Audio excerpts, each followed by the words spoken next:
On January 30th, 1937, which is the fourth anniversary of the Nazi seizure of power, Adolf Hitler gave a speech to the Reichstag. He did, and it was a speech that was very much designed for foreign consumption, projecting this image of calm. Right, and it had that one very strategic line: the time of so-called surprises has been ended. Exactly. And that declaration was, it was just a brilliant piece of deception, really. Because if you actually look at the political and military actions over the next year or so, 1937, early 38, It was anything but quiet.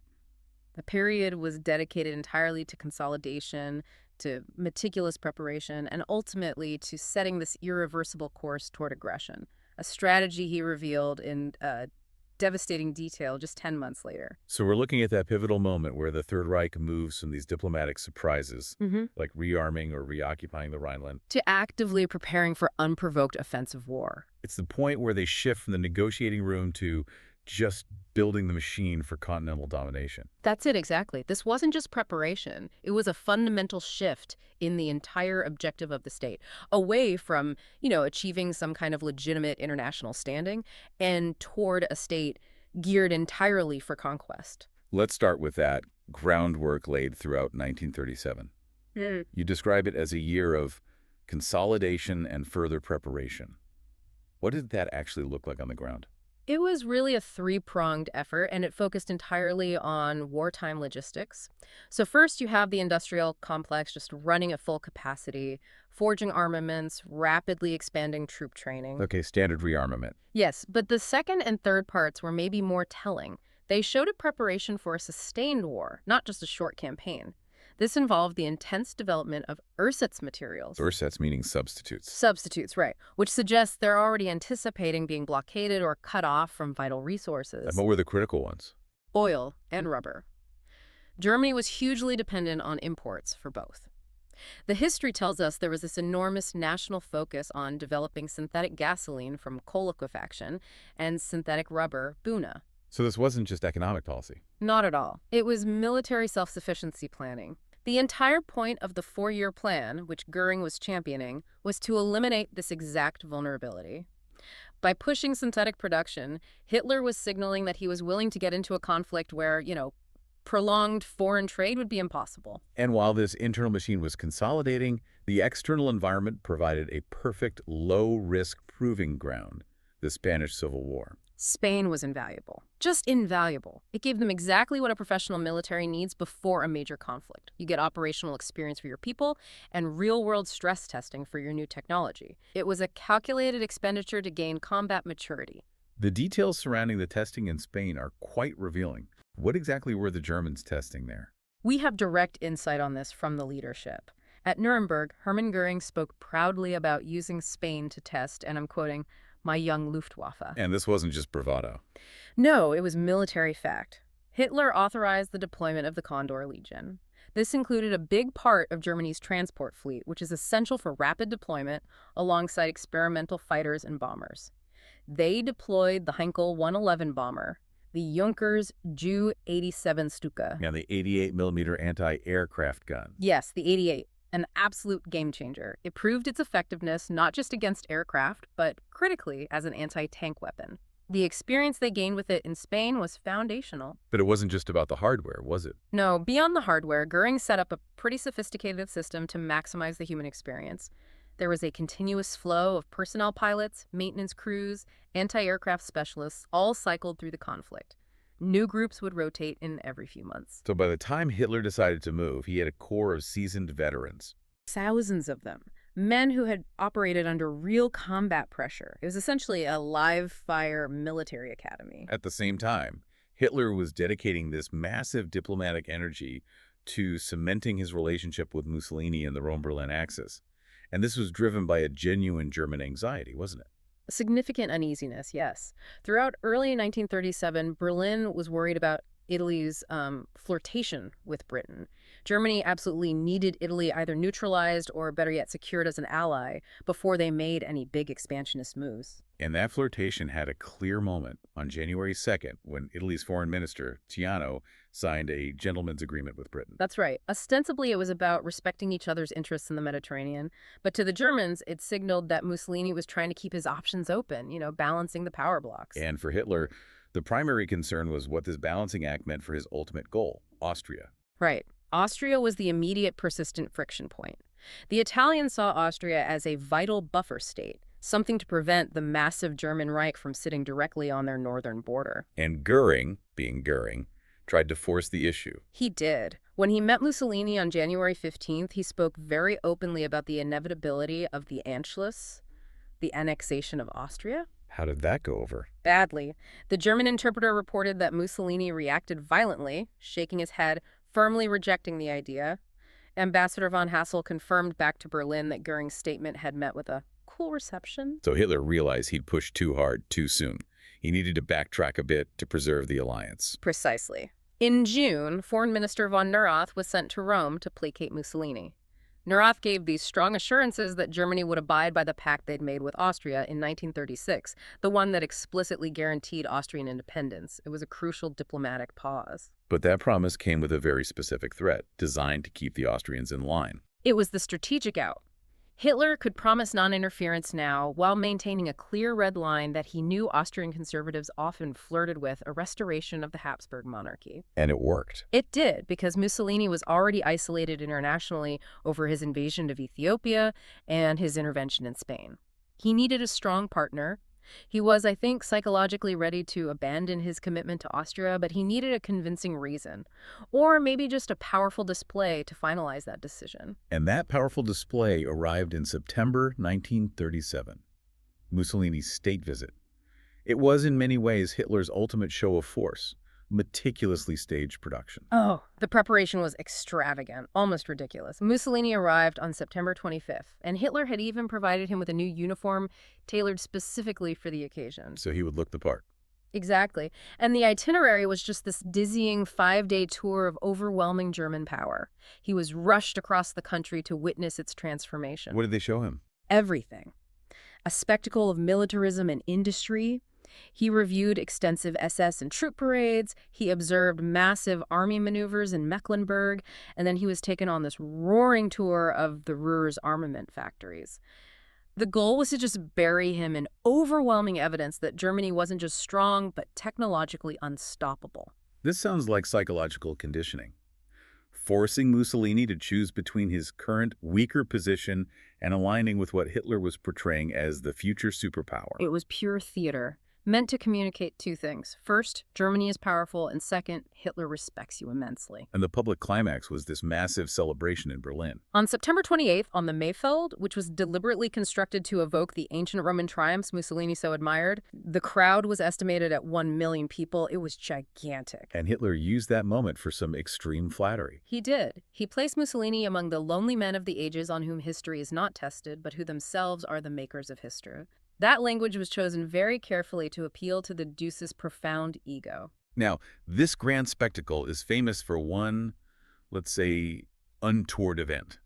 A severe thunderstorm broke out while Mussolini was speaking. Yes, in German no less. It was a disaster, a literal breakdown of the choreography. Torrential rain turned the Mayfeld into a swamp, and in the chaos, the SS security arrangements just dissolved. So the Deuce was left stranded. Drenched to the skin. He was abandoned and had to find his own way back to his headquarters through this sodden crowd, completely alone. You would think that could have shattered the whole diplomatic achievement. Logistically, it was humiliating, yes, but psychologically, it was too late. The cumulative effect of the military and industrial spectacle had already convinced him. He went back to Rome absolutely certain that aligning with the sheer physical power of Germany was the only path forward. And the political consequence came almost immediately. The green light for Hitler's ambitions. Within a month. On November 6th, Ribbentrop secured Mussolini's signature on the Anti-Comintern Pact, formalizing their anti-Soviet front. But the real prize, the thing that mattered most to Hitler, came in a casual remark from Mussolini about Austria. What did he say? He essentially abdicated his role as Austria's protector. He told Ribbentrop to, and I quote, "let events in Austria take their natural course." That was it. That was the explicit, long-awaited green light for the Anschluss. Hitler had successfully neutralized Italy, removing the single biggest external obstacle to his plans for Austria, and he did it primarily through a demonstration of raw power, not through reasoned negotiation. While Hitler was focusing on Italy, the Western powers were making these strategic concessions that, in effect, just convinced the Nazi leadership that military risks could be taken without any real consequences. The first one involved Belgium. Belgium's decision was a profound blow to the whole concept of collective defense in Western Europe. After the German reoccupation of the Rhineland in 36, King Leopold pulled Belgium out of the Locarno Pact and its military alliance with Britain and France. The Locarno treaties were supposed to guarantee the borders set by Versailles, weren't they? Exactly. They committed the signatories to collective action if a border was violated. So when Belgium declared strict neutrality, it effectively took itself out of the immediate defensive alignment of France and Britain. And London and Paris just accepted this. They accepted it formally in April 1937. It was a serious mistake. It shortened France's effective defensive line, and it signaled to Hitler that the Western powers just lacked the political will to enforce their own security guarantees. It immediately shifted the balance of risk calculation in Berlin's favor. And this political retreat was compounded by a major governmental shift in Britain. Neville Chamberlain became prime minister in May 1937. The German Foreign Ministry, the Wilhelmstrasse, saw this as a very positive development. Their perception was that Chamberlain was a man of commerce, very pragmatic, and just eager for a settlement and understanding with Germany to secure European stability. They thought he was a man who could be persuaded to pay a very high price for peace. But what Germany understood as an understanding was clearly defined internally as a list of non-negotiable demands. This was articulated in that secret document, the Weizsäcker Memorandum from November 10th. That document is chilling in its clarity. It laid out the German demands in just stark terms. From England, we want colonies and freedom of action in the East. This was the core of Hitler's foreign policy ambition: restore Germany's colonial status and achieve geopolitical dominance over Eastern Europe. And the memo didn't just list demands. It outlined a negotiating strategy based on British weakness. Correct. It shrewdly noted the British need for tranquility. And it proposed that the goal of diplomacy should be to find out the exact price Britain would pay for such tranquility. It reframed German conquest in the East not as aggression, but as the acceptable cost of maintaining peace in the West. Which brings us to Lord Halifax's visit. Chamberlain approved Halifax's pilgrimage to meet Hitler at Berchtesgaden on November 19th, barely a week after that memorandum was finalized. And the German record of that conversation shows three things very clearly. First, that Chamberlain was indeed deeply anxious for a settlement. Second, that Britain was prepared to make substantial concessions, colonies, German interests in Eastern Europe, in exchange for a general settlement. And the third point is the most crucial one. It shows Hitler's calculated disinterest. He was not interested in an immediate deal. He saw the British willingness to concede colonies and Eastern Europe not as a basis for peace, but as a measure of Western weakness. He believed he could get those things through force later, without giving up anything in return. He wanted to maintain the option of war, not eliminate it. Given that negative outcome, the British reaction seems, in retrospect, incredibly misguided. It was catastrophic self-delusion. Chamberlain, despite getting no concrete agreement, recorded that the visit was a great success simply because it created an atmosphere for discussion. This focus on atmosphere over substance was really the fundamental flaw of the entire appeasement policy. And Halifax's report back to the Foreign Office just reinforced this dangerous optimism. Halifax assured Chamberlain that Hitler was not bent on early adventures involving force. He reported that Hitler intended to achieve his aims in an orderly fashion. In essence, the British completely misinterpreted Hitler's year of consolidation as a genuine willingness to negotiate peacefully. They completely missed that just 2 weeks earlier, Hitler had finalized his military blueprint for immediate, unprovoked aggression. To really understand the gravity of that November 5th meeting, we have to look at the military groundwork that was already laid. Field Marshal von Blomberg, the war minister, issued a top-secret directive on June 24, 1937. And only 4 copies were made, which shows its extreme sensitivity. What was the core assumption of this directive? Was it defensive? Not at all. Blomberg stated that Germany didn't need to fear an attack from any side, but he mandated constant preparedness to exploit politically favorable opportunities. This was planning for exploitation, not defense. And within that framework, he outlined specific eventualities for war. Kriegsfall. Yes, 2 main scenarios. Strategic concentration, ROT, or Case Red, which was a defensive war on two fronts if France attacked. But the more ominous one was strategic concentration Gruen, Case Green. Which was? An unprovoked war on two fronts, with the main thrust being a surprise operation against Czechoslovakia. So Czechoslovakia was the primary immediate target. And the directive had a crucial legal prerequisite for Gruen. It stated that the political conditions and the international law justification had to be created beforehand. So even the military high command knew the attack would be illegal. They were already complicit in planning criminal aggression, and beyond those two main scenarios, Blomberg also detailed Case Otto, specifically for Austria. What did that entail? Case Otto was defined as an armed intervention against Austria, but only if Vienna tried to restore the Habsburg monarchy. The objective was clear: compel Austria by force to abandon the Restoration, including a military march on Vienna. The entire military was being tuned for aggressive surprise invasions.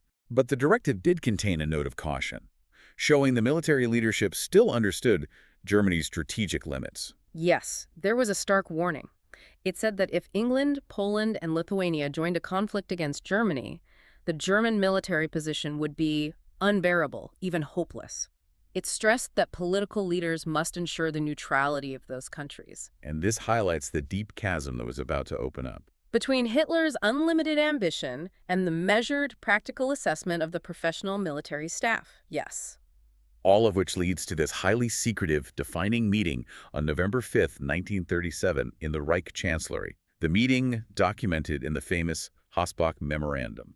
The gravity of the event is clear from who was there. Blomberg, Fritsch, Raeder, Goering, Neurath, and Colonel Hossbach, Hitler's adjutant, taking the critical notes. And Hitler began by setting an incredible tone. He declared that his remarks were the fruit of 4.5 years of power and should be regarded as his last will and testament in the event of his death. This was designed to give his words an almost sacred authority, preempting any argument. He immediately stated the singular, non-negotiable aim of German policy: to secure and preserve the racial community and to enlarge it. This required Lebensraum, living space, in the heart of Europe, right next to the Reich. and he was open about the fact that this meant conflict. Very open. He said expansion requires breaking down resistance and taking risks. He acknowledged that the attacker always comes up against a possessor. This just removes all pretense of legitimate claims or defense. This was pure conquest. He then moved right to the when and where, setting concrete deadlines for war. He presented Case First as the ultimate deadline, 1943-45. He argued that action had to be taken before that window closed because afterward the secrecy around rearmament would be lost, equipment would become obsolete, and world countermeasures would increase exponentially. But he also laid out scenarios for acting much sooner, cases 7 and 3. Case was opportunistic. If internal strife in France rendered its army incapable of action, Germany should immediately move against the Czechs. And case 3 was the calculated risk he was actively trying to engineer. That's right. If France became embroiled in a war with another state, he was specifically counting on an Italy-France conflict, and he admitted he was prolonging the Spanish Civil War to foster exactly that. And if that case arose? Immediate objectives were clear: overthrow Czechoslovakia and Austria simultaneously with lightning speed to secure the flank. It's important to look at his assessment of his rivals during this meeting. He saw the Western powers as weak. He believed Britain and probably France had tacitly written off the Czechs. He saw Britain as constrained by its empire and internal politics. The Halifax visit 2 weeks later would have only confirmed this for him. And his assessment of France was equally dismissive. He believed France would not attack without British support, and they wouldn't dare attack the Western fortifications. He framed the conquest of Austria and Czechoslovakia as purely beneficial, outlining all the material gains, better frontiers, more manpower for 12 new divisions, more food. And his conclusion to the military chiefs was stark. He said if Germany seized the chance afforded by a French-Italian war, Britain would be too embroiled to act, and this favorable situation would not occur again. November 5th, 1937 was the explicit decision to initiate a war of conquest. And the reaction of the military chiefs, Blomberg, Fritsch, Neurath, was one of profound shock. But not moral outrage. They were practically terrified. They believed Germany was fundamentally unprepared for the general European war that this kind of reckless aggression would surely provoke. This practical objection about timing readiness, not intent, was significant because it was the last time Hitler would face personal opposition from that established conservative hierarchy. They questioned his entire timeline. Hitler, who prided himself on his military genius, was not prepared to tolerate disagreement from generals who were supposed to execute his plans. The countdown to their removal had begun. The immediate fallout from that November 5th meeting was the swift marginalization of those conservatives who dared to question him. Foreign Minister Baron von Neurath was perhaps the most directly impacted. Neurath was devastated. He suffered several heart attacks because Hitler's policy, as he put it, knocked the bottom out of the whole foreign policy he had pursued, which was based on gradual, peaceful revision. And he immediately sought counsel with the military leadership to try and resist this new course. He consulted General von Fritsch and General Ludwig Beck, the chief of the general staff. Beck was a traditionalist who saw Hitler's plans as military suicide. He immediately wrote a devastating critique of the war plans, arguing they would lead to catastrophic defeat. But this critique, like a lot of the conservative resistance, was fatally flawed. Yes. Beck, despite his clarity, showed his critique to no one outside his immediate nervous circle. This fatal hesitation, the inability to move from internal dissent to open confrontation, doomed them. Neurath, however, did eventually confront Hitler in January 1938. And he told him plainly that his policy would lead to a world war. That's right. He refused to implement a policy he considered suicidal. He told Hitler he'd have to find another foreign minister, and he was immediately replaced by the compliant and notoriously ambitious Ribbentrop. Concurrent with the removal of the diplomatic break was the fall of Hjalmar Schacht, the financial architect of Germany's rearmament. Schacht was the wizard who had devised these ingenious schemes to fund the massive rearmament drive without immediate inflation. But by 1936, even he recognized that Germany was reaching its financial limits and warned the country was approaching bankruptcy.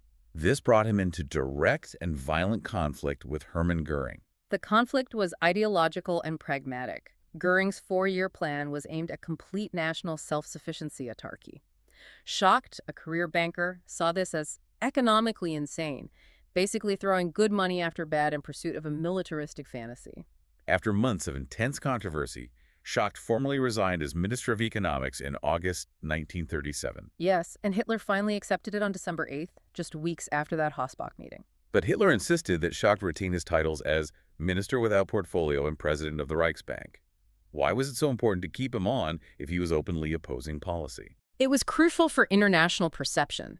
Schacht's reputation, especially among international bankers, lent an aura of stability and respectability to the regime.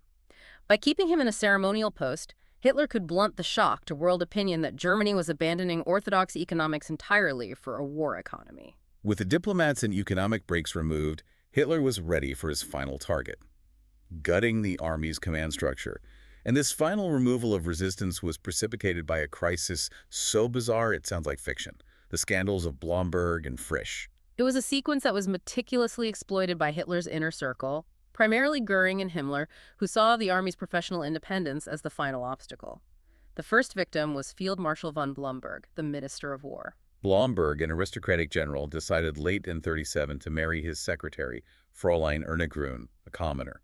And Goering, who was angling for the top military post, actually encouraged the marriage. Goering and Hitler both attended the wedding on January 12, 1938. They served as witnesses, which made the subsequent revelation even more politically devastating for Hitler. Because as soon as the couple left for their honeymoon, a dark secret in the Berlin police files came to light. A secret about the bride's past. The documents showed that Erna Grün had an extensive police record as a prostitute, had been convicted for posing for pornographic photographs, and had grown up in what was essentially a brothel disguised as a massage salon. The police chief, Count von Helldorf, took the dossier to General Keitel, Blomberg's protege. But Keitel was an ambitious sycophant. Unwilling to risk his career, he passed the explosive files straight to Goering. And Goering, of course, took it directly to Hitler. On January 25th, Hitler's rage was politically motivated. He'd been made to look like a fool, serving as a witness at the wedding of a man the traditional officer corps now saw as having married a whore. The general staff demanded Blomberg's resignation. Hitler dismissed him on January 27th. A brutal demonstration of Hitler's power. A lifetime of service erased by a single, politically exploited personal scandal. The Blomberg affair merely cleared the way for the much more explosive frame-up of General von Fritsch the obvious successor, and the man who had most strongly resisted Hitler's Hossbach agenda. Frisch was the embodiment of the conservative Prussian army tradition, proudly anti-Nazi, fiercely independent, and profoundly hostile toward the SS. This made him Himmler's prime target. So on the same day Goering showed Hitler the Grunddossier, Himmler provided another, even more toxic document. One alleging that Frisch was guilty of homosexual offenses under paragraph 175 and had been paying blackmail since 1935. The use of paragraph 175 was deliberate. It wasn't just about ruining his career, it was about destroying his reputation by exploiting the deeply conservative morality of the officer corps itself. And Colonel Hossbach, Hitler's adjutant, was horrified, and in a critical act of defiance, he immediately went and warned Frisch. Frisch dismissed the charges as stinking lies, but was then summoned to the Chancellery on January 26th for a confrontation orchestrated by Himmler. And this confrontation was a piece of deliberate psychological theater. Frisch was brought into the library, where Himmler introduced this shuffling ex-convict named Hans Schmidt, A known blackmailer of homosexuals. And Schmidt claimed to recognize Frisch as the officer he had caught in a homosexual act years before and had been blackmailing ever since. This spectacle was designed to humiliate Frisch. And Frisch was so utterly outraged by the degradation of the scene that he simply refused to respond to the vagrant. Which Hitler took as proof of guilt. Frisch demanded a military court of honor, but Hitler instead suspended him, ordering him to go on indefinite leave. At this moment, with both Blomberg and Frisch removed, the conservative military establishment was at its absolute nadir. There was talk of a putsch. Serious talk. But it failed. What paralyzed them? Fear of civil war. They worried the Luftwaffe and Navy, now completely subservient to Hitler, would oppose them. They feared the army itself might not support the fallen Frisch over the wildly popular Führer. Their professional inaction allowed Hitler to proceed. And the final, definitive house cleaning, which extinguished the army's independence forever, came on February 4th, 1938. On that date, Hitler issued a decree taking personally the command of the whole armed forces. The War Ministry was abolished. And replaced by the High Command of the Armed Forces, the OKW, with Hitler as Supreme Commander. And the chief of the OKW was Wilhelm Keitel, the sycophant who had betrayed Blomberg. A man described as little more than a nodding automaton. Goering was compensated by being promoted to Field Marshal. And the purge extended far beyond the top spots. 16 senior generals, including highly capable leaders like von Rundstedt and von Klug, were relieved of command. 44 others deemed insufficiently enthusiastic were transferred or retired. General Walter von Brauchitsch replaced Frisch, a man who was psychologically weak and easily manipulated. And simultaneously, Neurath was formally replaced by Ribbentrop, and Walther Funk replaced Schacht in economics. So February 4th, 1938 was the completion of the Nazi Revolution. The last conservatives, Blomberg, Frisch, Neurath, Schacht, who had served as a potential brake on Hitler's ambitions, were systematically swept away. The road was now clear for war. And we know, of course, the charges against Frisch were a complete fabrication. A total frame-up. The man who was caught and blackmailed was actually a Rittmeister von Frisch, a retired cavalry officer. A simple case of mistaken identity exploited by the Gestapo, who forced the blackmailer Schmidt, under threat of death, to falsely identify the army commander. Frisch's military court-martial, which was supposed to exonerate him, was scheduled to begin on March 10th, 1938. But the trial was immediately suspended. Late the previous night, news had arrived from Austria. The road of the conqueror, the exact path fixed on November 5th, had officially begun. So Frisch was never truly vindicated in his lifetime. He wasn't. He later confided to a friend a sentiment that perfectly encapsulates the mood of that conservative elite. This man Hitler is Germany's destiny for good and for evil. If he now goes over the abyss, he will drag us all down with him. There is nothing we can do. The window for internal resistance had closed, and the consequence was the immediate external aggression they had so desperately feared. Thanks for listening. We hope you enjoyed learning something new. That's all for now, but in case you didn't notice, there are a lot more episodes on this subject available right now. If you're enjoying these historical podcasts, please like and subscribe and share with other history buffs.